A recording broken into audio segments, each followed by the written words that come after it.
आइए सुनते हैं मंगला रामचंद्रन जी की बहुत ही अद्भुत कहानी स्पर्श। रुबल मुंह में उनका चश्मा दबाए आया और उनके पास पलंग पर रख दिया। सावित्री उसे देखती रहीं और रुबल भी उन्हें देखते हुए खड़ा रहा। रुबल की आंखों में हमेशा की तरह एक तरलता और मित्रता की झलक थी। उसे देखते देखते सावित्री की आंखों में एक सजल अपनेपन का भाव आया। लगा रुबल को निहारते हुए उनकी आंखें बरस पड़ेंगी।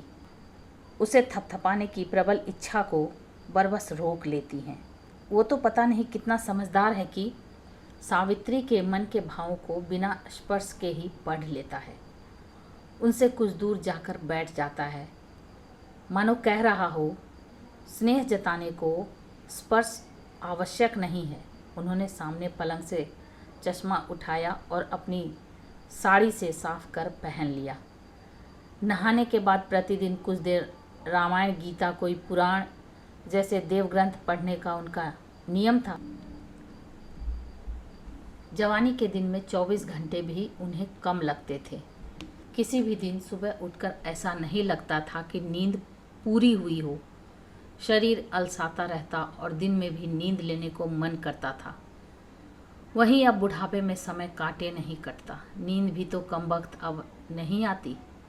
4 घंटे भी सो लेती तो खुश हो जाती। केवल नींद के ही लिए नहीं वरन समय कट जाता इसलिए भी। तब से अब क्या उनके जीवन में तब्दीली आई है। घर में और घर के सदस्यों में भी अंतर आया है और दिखता भी है। पर यह परिवर्तन सुखद और संतोष देने वाला फ़र्क है। जब वो बहू बनकर आई थी तो इस तरह 3 मंजिला मकान कहाँ था। घर की मान मर्यादा और अपने देवता तुल्य सास ससुर का सावित्री ने बहुत ख्याल रखा। सावित्री को पूरा पूरा विश्वास था कि आज जो कुछ भी उन्नति उसके पति और बेटे ने की है उसके सास ससुर के आशीर्वाद से। तमिल की एक कहावत भी है जिसका अर्थ है पितरों और बुजुर्गों का पेट ठंडा रखो तो उनका मन प्रसन्न रहेगा, तब बुजुर्ग सदैव आपके लिए प्रार्थना करते रहेंगे। उस समय कम उम्र की सावित्री की पेट ठंडा करने वाले कथन पर हंसी रोके नहीं रुकती थी। कुछ वर्षों बाद उसकी सास ने एक दिन लाड़ जताते हुए सावित्री से कहा, बेटी तूने अन्नपूर्णा की तरह हमें स्वादिष्ट व्यंजनों का भक्षण कराया, जिह्वा और पेट की ज्वाला को शांत किया, लक्ष्मी की तरह कलेजे को ठंडक पहुंचाई। कहते कहते अपना जड़ाऊ हार उसे पहना दिया और स्नेह से निहारने लगी। उसी दिन पेट ठंडा करने का मानो असली अर्थ उसे समझ आया। सावित्री को वह दृश्य ही अभी ज्यों का त्यों स्मरण हो ऐसा नहीं, वरन अपनी ममतामयी सास के कर कमलों के स्पर्श की सिहरन भी वो महसूस कर पाती है। अपने पति की ठिठोली भी याद है। क्या जादू मंत्र फूंक दिया माँ बाबूजी पर, तुम पर न्योछावर हुए जा रहे हैं। उनके होठों पर खिंची स्नेह विगलर स्मित रेखा क्या कभी वो भूल सकती है। सावित्री भी अपनी बहू जया से संतुष्ट और खुश है। जया जब से बहू बनकर इस घर में आई है, घर भरा पूरा खुशहाल ही रहा। 1 मंजिल मकान 3 मंजिल बन गया। घर जैसी बेजान संज्ञा उसके सदस्यों के स्वभाव वो आपसी तालमेल से किस तरह क्रिया करने लगती है, अपनी सांसों से खुशबू बिखेरने लगती है, ये सावित्री से ज़्यादा अच्छी तरह कौन जान सकता है। यश और जया ने कंप्यूटर के न जाने कौन कौन से कोर्स किए थे। उसका केंद्र आरंभ कर उसी में सांस लेते सोते जागते उनकी हर बात में अपना केंद्र और कंप्यूटर की ही माया होती। एक नई शब्दावली, इंटरनेट और वेबसाइट भी जुड़ गया। खाने की मेज पर दोनों ही कभी कभी सावित्री को कुछ कुछ समझाते।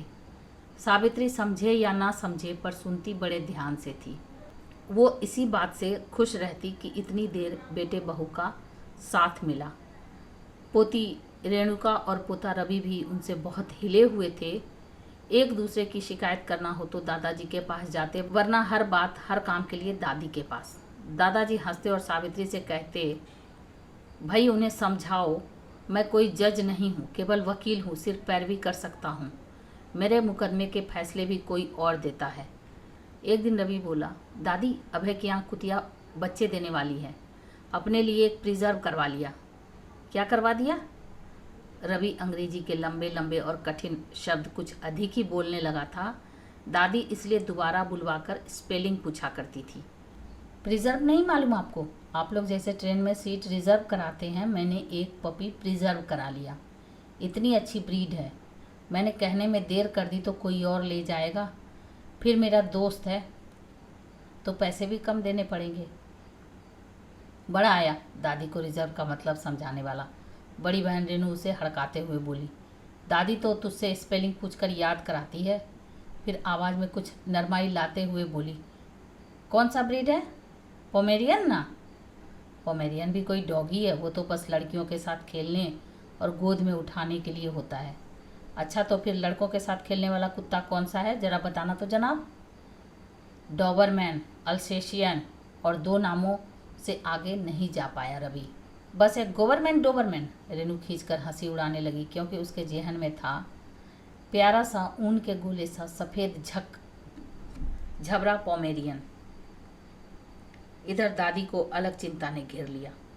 अपने बेटे बहू से तुरंत वार्तालाप को तरस रही थी। कठिनाई से मौका मिला तो इतना ही बोल पाई, ब्राह्मणों के घर में कहीं कुत्ता बिल्ली पाला जाता है? अभी से रवि को समझा दो, वरना बाद में रोएगा मचलेगा। दादी पोते का दिल टूटता देख नहीं सकती थी और घर में इन प्राणियों की रोक भी आवश्यक मानती थी, पर उनका वाक्य पूरा होते ना होते 3 तरफ से तो एक अलग ही नकारात्मक प्रक्रिया हुई। बेटा, बहू और उनके पति एक ही स्वर में बोले, ये क्या ब्राह्मण बामन का चक्कर पाल लिया? कुत्ता पालने से इसका क्या संबंध? रेनू हालांकि 8-9 वर्ष की ही थी, पर चूकी वो भी नहीं। आप ही तो बताती थी कि बड़े नाना जी के खेत में 4-4 कुत्ते रखवाली करते थे, और वो, अरे वो तो खेत में रहते थे, वहीं खाते पीते वहीं रहते, घर थोड़ी आते थे। रवि अपनी बात मनवाने को दादी से इसी तरह लाड़ लड़वाए, ये जो अपना रुबल आएगा वो भी तो घर की रखवाली करेगा, फिर मेरे साथ खेलने को भी तो कोई चाहिए। अपनी दादी को छेड़ते हुए नन्हा रवि बोल पड़ा, हाँ बेटा, घर में इंसानों की कमी हो गई है ना, जो जानवरों के साथ खेलोगे। बहू बेटे की बात पर हंसते हुए बोली। उसकी आवाज़ की खींच हंसी में दब गई। और नहीं तो क्या, अब वो तेरा डॉगी ही आकर तेरे साथ कैरम और लूडो खेलेगा। दीदी और दादी की ज़रूरत क्या है? रूठे हुए अंदाज में इस तरह बोली मानो इसकी प्रतिक्रिया में रवि का घर में कुत्ता लाने का प्लान स्थगित हो जाएगा। सावित्री, तुम इस तरह मुझसे तो कभी नहीं रूठी, विवाह के प्रथम सोपान में भी नहीं। पोते के साथ रूठा रूठी कर रही हो, उनके पति ने छेड़ते हुए कहा। ऐसे मौके पर बेटा कहाँ पीछे रहने वाला था। हंसते हुए पूछा, माँ सही में कभी बाबूजी से आप रूठी नहीं? बेचारे बाबूजी की मनाने की इच्छा कभी पूर्ण ही नहीं हुई। फिर शरारत से अपने पिता को देखकर, बाबूजी देखिए माँ का चेहरा कैसा लाल हो रहा है, पता नहीं गुस्से से या शर्म से, जो भी हो, शायद आज आपकी विलंबित इच्छा पूर्ण हो सकती है। बाप बेटे तो हंस रहे थे और सावित्री खिसियाई सी कुछ लजाती हुई तय नहीं कर पा रही थी कि मैदान में डटी रहे या हट जाए। सदा की तरह जया ने ही उन्हें बचाया। बेकार ही माँ के पीछे पड़ जाते हैं, वो कुछ गलत थोड़े ही बोल रही हैं। घर में कुत्ते की आवश्यकता है भी, चारों तरफ गंदा करता फिरेगा और उसके 50 काम करने पड़ेंगे। अपने बच्चों को तो अच्छे से पाल लें, कुछ काम न धाम, बैठे बिठाए मुसीबत सिर लो। आप अभी से रवि को समझा दीजिए, इस घर में कुत्ता नहीं रख सकते। जया को इस नए बढ़े हुए काम की अपने सिर आने की फिक्र थी। रुबल के भाग्य में तो इस घर में आना लिखा था, तो भला वो और कहीं कैसे रहता। एक दिन स्कूल से लौटते हुए रवि अपने दोनों हथेलियों के बीच एक भूरा पिल्ला दबोचे हुए आया। मम्मी देखो, उसकी आवाज़ में ऐसी उत्तेजना भरी खुशी जया ने कभी महसूस नहीं की, सो तुरंत दौड़ते हुए देखने आई कि क्या बात है। अब वो भूरे रंग का गदगदा सा निरीह प्राणी रवि के बाईं बाह से पेट के साथ सटा हुआ था। जया ने उसकी पीठ पर से बस्ता उतारा और इसी बीच उस प्राणी को अपने से अलग करना आवश्यक हो गया। तभी सावित्री भी वहाँ आई और उनका पैर उस पर पड़ गया। वो इस तरह बिदक कर कूदी और वो नन्हा पिल्ला काएं काएं करता कहीं दुबकने की कोशिश करने लगा। शोर और हंसी का दौर थमा और स्थिति कुछ साफ हुई तो रवि दादी पर गुस्सा कर रहा था कि रुबल को मार ही डाला था। दादी आग बबूला हो रही थी कि वो कुत्ते का पिल्ला उसके पैर के नीचे क्यों आया। दादाजी और रेणु मज़े से तमाशा देख रहे थे। जया एक तरफ तो अपने लाडले के चेहरे की चमक को बुझने नहीं देना चाहती थी, दूसरी तरफ काम बढ़ जाने और अस्त व्यस्त हो जाने की आशंका से परेशान हो रही थी। वो पिल्ला तो इस स्वागत से घबरा गया और उसकी सूसू निकल गई। तुमने नाहक बेचारे को डरा दिया, देखो गीला कर दिया। दादाजी सावित्री को छेड़ रहे थे। सावित्री गुस्से के मारे तमतमा रही थी। उस पर पिल्ले को इस तरह बच्चा कहना मानो घर के अन्य बच्चों की तरह हो, उनके गुस्से को और भड़का गया। जया भुनभुना रही थी, इसकी गंदगी कौन साफ करेगा, मुझसे तो नहीं होगा। अपने बच्चों का बहुत किया, कहते कहते बेचारी साफ भी करती जा रही थी। यश ने घर में घुसते ही वहाँ की परिस्थिति को भांप लिया। घर के सारे सदस्य क्या कर रहे हैं, इस प्रश्न का उत्तर ठीक ठीक भले ही नहीं दिया जा सकता हो, पर सारे के सारे व्यस्त थे। एक नन्हे प्राणी ने उस घर में खलबली मचाई कि अनायास घर का नक्शा, लोगों का स्वभाव और ना जाने क्या क्या बदल गया। रवि प्रातः अपने आप जागने लगा क्योंकि रुबल को पॉटी कराने ले जाना होता। रेणु कुछ दिन तो झबरे पोमेरियन के ना आने से निराश थी, पर बाद में रुबल से ऐसी दोस्ती हुई कि जरा देर नजर ना आए तो ढूंढने लगती। रुबल को तो सावित्री से ही सबसे अधिक प्रेम था शायद। वो दादी के कमरे में या कमरे के बाहर बिछे पांव पोछ पर गीला करता, मानो वो इसी मकसद से वहाँ रखे हों। बेचारी दादी पांव धोकर आती और उस पर पांव रखते ही बिदकती, गुस्से में चिल्लाती, लोग तो अच्छे अच्छे शौक पालते हैं और हमारे एक राजकुमार हैं, जानवर पालना भी कोई शौक है?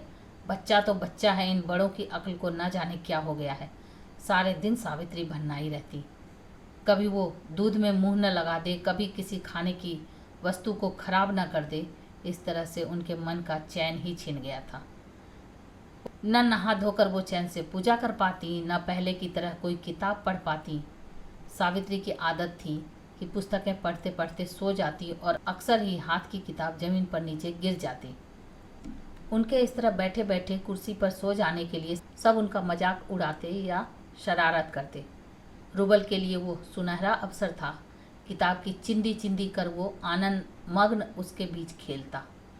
पहली मर्तबा ऐसा होने पर तो वो 2 पल को भय से सहम गई और उनके रोंगटे खड़े हो गए। 3 तरफ से उनकी कुर्सी किताबों के सफ़े से घिरी थी, चौथी तरफ कुर्सी दीवार से टिकी थी। थोड़ी दूर पर रुबल खुशी से इनके बीच लिधड़ते दिखा, तब कहीं बात समझ आई। जब सावित्री का भय दूर हुआ और सांस थमी तो गुस्से के अतिरिक्त में चीख पड़ी, चल हट नालायक, सारा सत्यानाश कर दिया, ना जाने कहाँ से आ गया। अरे पिछले जन्म की कोई दुश्मनी थी क्या? उन्हें आसपास वार करने लायक कुछ ना मिला। अपने चश्मे के केस को ही उस पर तान मारा। रुबल तो उससे पहले ही तेजी से नीचे की ओर भाग गया। सावित्री को अपना वार खाली जाने का बहुत दुख हुआ। तभी जया कंप्यूटर सेंटर से लौट कर आई। रुबल का सीढ़ियाँ उतर कर नीचे भागना और ऊपर का दृश्य देख अंदाजा तो लग ही गया कि मामला क्या हो सकता है। चाहकर भी जया अपनी हंसी रोक नहीं पाई। उसकी हंसी से सावित्री का गुस्सा बढ़ेगा, इसकी पूरी पूरी उम्मीद थी, पर हालात ही ऐसे थे। घर के सारे सदस्य रुबल के इतने आदी हो गए थे कि उसे घर का सदस्य ही मानने लगे थे। रवि और रेणु बड़े होते गए, पर रुबल उन सब से अधिक तेजी से बड़ा हुआ। केवल बड़ा ही नहीं, समझदार भी। खुद बाहर जाकर अपना काम निपटा कर आता, उसे बांध कर भी नहीं रखना पड़ता था, क्योंकि वो जानता था और समझता था कि किस आगंतुक को भगाना है और किसका स्वागत करना है। रवि, रेणु, यश और जया के घर आते ही जिस तरह इनके आसपास नाचता फिरता, उसे देख कोई भी उसे लाड़ करने लगे। जब ये लोग घर पर नहीं होते तो दादाजी की आराम कुर्सी के पास खड़े या बैठे हुए ऐसा दिखता मानो सुरक्षा कर्मी हो। था भी गद्दा पर ऊंचा, पूरा असली अल्सेशियन। उसके पहने दांत देखकर तो लोगों को घबराहट होने लगती थी। सावित्री को अपने पति को चिढ़ाने का एक अवसर कम से कम मिल गया। वो कहती, लगता है कोई फिल्मी डॉन अपने पालतू शेर के साथ बैठा हो। चेले चपाटे एक एक करके आएंगे, अपने अपने कारनामे बताएंगे। जिसने आपका काम पूरा ना किया उस पर हमला करने का हुक्म शेर को दिया जाएगा।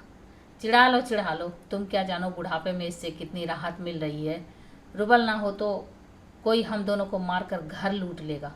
कहते कहते दादाजी रुबल की पीठ गर्व से थपथपाते। रुबल के हाव भाव से कोई अनजान व्यक्ति भी बता सकता था कि वो दादाजी के अंतर्मन को बहुत अच्छे से जानता है। सावित्री भी परिस्थितियों को समझती थी और रुबल के महत्व को भी स्वीकारती थी। एक बार इसी रुबल नाम को रूस की मुद्रा रुबल से समानता कर हंसी उड़ाना भी उसे याद है। इस रुबल की कीमत तो हर नए सूर्योदय के साथ बढ़ती ही गई। मन से तो सावित्री भी उसे बहुत मानती थी, बस स्पर्श करने से कतराती थी। रुबल भी तो उनके मन की बात को समझता है और मानता है कि स्नेह में स्पर्श ही सब कुछ नहीं है। तभी तो वो सावित्री से तनिक दूर दूर रहता, पर उसकी सेवा में एकदम तत्पर। रवि के घर छोड़कर हॉस्टल जाने पर, रेणु के विवाह के बाद विदा कर वो जिस तरह उदासी ओढ़े रहा, उससे सावित्री का भरा मन छलक पड़ा। अपने पति की मृत्यु पर उनकी निष्पन्न देह के पास रात भर बैठा जिस तरह आंसू बहाता रहा, उससे तो सावित्री को अपने आप पर लज्जा आई। उसे अपने उत्तम या अच्छी पत्नी होने पर शंका हो सकती है, पर रुबल के स्वामी भक्त विश्वासी आत्मा होने पर नहीं। रुबल को घर के सदस्य कुत्ता मानते भी नहीं थे और उस तरह संबोधन भी नहीं करते थे। वो उन सब की तरह घर का एक सदस्य माना जाता था और उसी तरह रहता था। अगले दिन जब दादाजी के शव को शमशान ले जाने लगे तो सिर झुकाए रुबल भी यश के साथ साथ था। यश का मन भर आया, लगा पिछले जन्म का भाई हो। जब यश ने रोती हुई सावित्री को दिलासा देने अपने कंधे से थामा तो रुबल खड़ा देख रहा था। पहली बार सावित्री रुबल को सहलाने या हाथ लगाने की पहल कर रही थी, वो भी अनायास। पर ये क्या, रुबल पीछे हट गया। उनके स्पर्श की परिधि से पड़े और सदा की तरह दूर से दिलासा देता रहा। जया और यश अपने केंद्र के कार्य में गले गले तक डूबे हुए थे। रवि अपनी पढ़ाई और रेणु ससुराल में। सावित्री अपने पति की मृत्यु के बाद एकदम अकेली हो गई थी। तब उन्हें रुबल की उपस्थिति कितनी पुरसुकून लगी, ये तो बता नहीं सकती। उपस्थिति कितनी